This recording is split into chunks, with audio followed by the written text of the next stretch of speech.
A3 best 11. We do this every week. We pick our best 11 players from the weekend. We each have different lines to go through.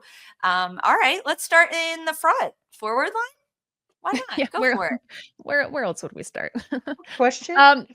Clearly, I had to go with Cooper, Chawinga, because those two balled out. It's fun to see that connection building between the two of them. I mean, first time Cooper's gotten a goal and assist in her career. Chawinga, sure, try to knock me. Sure, get in my way. Sure, make me defend. I'm still gonna score freaking Tem VP. And then I wanted to throw in Ashley Hatch, making something out of nothing, being lethal on set pieces when really those were their biggest opportunities in the match. And she got a call back into the U.S. Women's National Team. I think she's in a really good position, and I think I'd be remiss to not include her. But am I missing anybody? Do you guys want to throw someone in that maybe you think deserves it? I'm glad you have Hatch in there. I was worried we were going to get more Washington slander, and I was going to have to put her name in there. Ooh. Yeah, I think this is really good. The Cooper Chawinga combo was really, really good this week. I'm so impressed with Michelle Cooper and what she's doing. And I think having such world-class talent around her at Kansas City helps so much. But she has leveled up her game, and I'm very curious to see if she can continue to do that. Even if Chawinga is not on the pitch, if Debinha is not on the pitch, can she maintain that standard throughout the season and continue to get better each week? But yeah, I like Cooper, Chawinga, Hatchdy. Good picks. It's like you're a resident forward thing. Thank you. Lisa, I thought you were definitely going to disagree with one. Cupo, did I leave someone out? Wait. Oh, I mean, I agreed with you for the most part. I was rallying for maybe a Delphine Cascarino, Alyssa Thompson were the only other two, but like I'm totally okay with what we have. Like, I passed the vibe check. I can make a argument for Riley Tiernan just because of how sweet she is, and she was our first A3 NWSL after Sunday after dark. I don't know what I'm saying. Interview. That's a good honorable mention. That's a good. She brings game changer. She brings the energy. We can have game changer. Yeah. Yeah, game changer, like vibe check player, asterisk. There should be some of them in there, I think. Yeah. Okay, midfielders. Christine, take us through. Who did I, in my delusion, choose here? Okay. Debinha, G. And I think that I was trying very hard to try to include Louisville, my spiritual weird child, because I put Taylor Flint, which I could be talked out of. Yeah. I also have a Dali for San Diego Wave, but go ahead. Wait, no. Who's your top three? My top. Well, that was my top three that I had, right? Yeah, that was my top three. Flint, Debinha, and G. Mm-hmm. Okay, I'm going. Dolly needs to be in there because because Dolly is in my back pocket. But she balls. I mean, subjectively had to. I don't know. I feel like I just feel bad for Louisville, but yeah. Dolly I don't feel bad. They need to level up. To me, Dolly was a boss in the midfield, and the way that she plays these penetrative passes, her connection with McCaskill, who's back in form too, the ball she whipped in to get the assist. I think she's like hitting her prime that we see her in when she's with France, and I love it that we get to see it stateside. I really like the shout for Dali. What about Haley McCutcheon? Can we give some defensive love? She got a goal. She got a goal. Totally She's a goal scorer now. I was trying to be diverse. I appreciate it. Yes. I appreciate it. Yeah, I'm going to make a plea for McCutcheon. I like that. So if we go McCutcheon and Dali, which I'm totally okay with Dali. So I'm going to go ahead and proactively nix Taylor Flint because I feel like that was already my reach. I like the shout for G. I think she was definitely very influential in the game. I mean, she was one of the best players for Seattle tonight, but it was like a bad overall performance from the rain. And I don't know. Yeah, so Debinha, Dali, and cool McCutcheon? Yes. Yeah. We needed some defensive presence in the midfield. That's fine. I don't know how to defend to save my life, but sure, we should have some in our best 11 of the weekend. Okay, so we're all set on those right now? Carl, yeah, you're up. Defenders and a goal. let's go. Okay. I know that. Okay, whatever. I'm going to go M.A. Vignola for Angel City. I was very impressed with her and what she was able to do on both sides of the ball. Tara McKeown, my gal, holding it down for Washington Spirit. Alana Cook, very good game for her. I think we're seeing this rejuvenation of Cook coming into her own, getting called back into the national team camp. That's what we see after rosters drop for internationals. And I think Cook had a great game. And then I'm also going to give a shout out to Obeys. She played really well this game, mitigating a lot of what North Carolina was trying to do for Portland. Wow. Okay. I like that.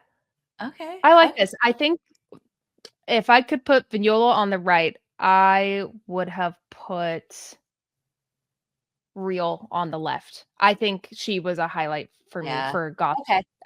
Like how young she is and how much she's grown. Yeah, that's one thing I would change. I love the Cook shout. I got to interview her yesterday, and like joke with her a little bit. And she just, I've known Alana a long time, and she's very soft spoken, doesn't say a lot of words. She talked a lot, and I think we see her actually physically, her presence in the interview just grow with confidence, and she looked like she was enjoying it. I mean, how do you not enjoy playing on a team like Kansas City that makes your game have to be better? You are a product of your environment, and we see that with her. And I think she deserves to be back with the national team.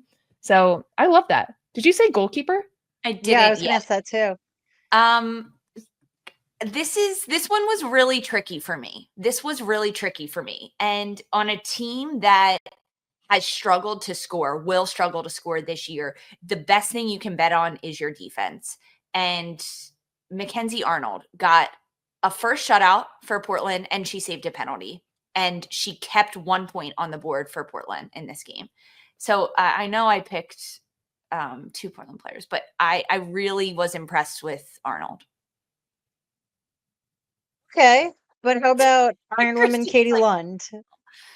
Okay. Her 77th start. That's 2 consecutive seasons. Yeah, that's pretty insane. I think she made her 300 save tonight as well. Yeah. But does that say more about her, or that says a lot about Louisville? Listen, sometimes you just need an absolute dynamite goalkeeper to keep you together in some way, shape, or form, and then you eventually get your first win in week 3. Okay, that's not a bad shout, but I really like Mackenzie Arnold. I'm not gonna lie.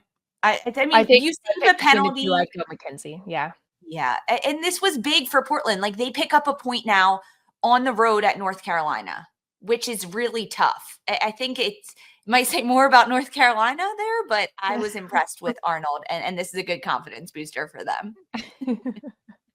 Cupo's gonna die on the hill that is Louisville and get a player there. The chat knows. Sorry. The chat's Stop like, trying to make fetch happen. Cupo is to Louisville as Sandra is to Crystal Palace, and you know what? I'm fine with that. Yeah, I have been Bev pilled. I don't know what to say. I need them to do something this season. I do. I love her so much, and she's so motivational. I'm ready to go out there and, I don't know, score 12 goals for her. I might not have knees. I have one more question. Who would you guys say coach of the week? If we could throw a manager in there. San Diego. I think Jonas. I think Jonas. I mean, going up against Orlando, having to bring in young players and giving them the confidence to make immediate impacts. Not the result they wanted, though, which maybe would persuade me. Do you have a different one in mind, Dee? I was going to say Vlatko. I think they just look unstoppable. And to me, what we would have seen from Kansas City last season is they crazy press still in the second half, which they pick the right times too. But I think he's managed this team in a way where they make in-game decisions as a unit and it suffocates teams. Maybe, they're not scoring a plethora of goals like we saw last year in the second half, but they got a clean sheet. I don't know if they would have gotten a clean sheet last year. I think they would have given up really good opportunities for Utah to maybe get a set piece or get more shots on target. And this year they've just cleaned that up. And I think Vlatko, he's so defensive minded. It's a lot of credit to him. A shout for Sam Lady as well with the interim at Angel City. For an interim? He's doing great work. A tricky situation, right? Like, you are being called in to lead a team knowing that come June, you're most likely out of that role, right? Probably with hopes to stay at Angel City on the coaching staff, but to do it against Laura Harvey, who I got to speak with both of them this week, and they just spoke so highly of one another. I mean, they're best buds. They talk all the time, not always about soccer. And before this game, they didn't talk to each other leading up to it because they didn't want to know. They said, we're not going to talk on the sidelines, maybe a giggle here or there, but they're too competitive. And you know that Sam Lady is rubbing it in Laura Harvey's face right now. You know it. They're probably out for a pint right now, talking it over, knowing them. Knowing them. Yeah, that's a good shout. I like that shout from people in the chat. A lot of shouts. Wave Coach getting some, Angel City, Seb getting some for Orlando, Albertine Montoya as well for Bay FC. Curious about I mean, that. I love Albertine, but like I don't know what's going on right now with Bay. They looked like they were coming into their own the latter part of last season, especially PD post Dahlkemper. And then it just, I don't know. This looked very disjointed this week. Big week across the NWSL. Orlando and Kansas City, they stay undefeated at the top of the table. 3 wins, 3 weeks, 9 points for both of them. Washington just in behind them on 3 points, picking up their second win. Then Angel City, San Diego, Seattle, Houston, and Bay round out the top 8. The bottom 8, Racing Louisville, North Carolina, surprised to see them so low. 2 draws and 1 loss so far to start the season. Portland, Gotham, and Utah all sitting at the bottom, and Chicago, the only team to not have a single point so far in NWSL play.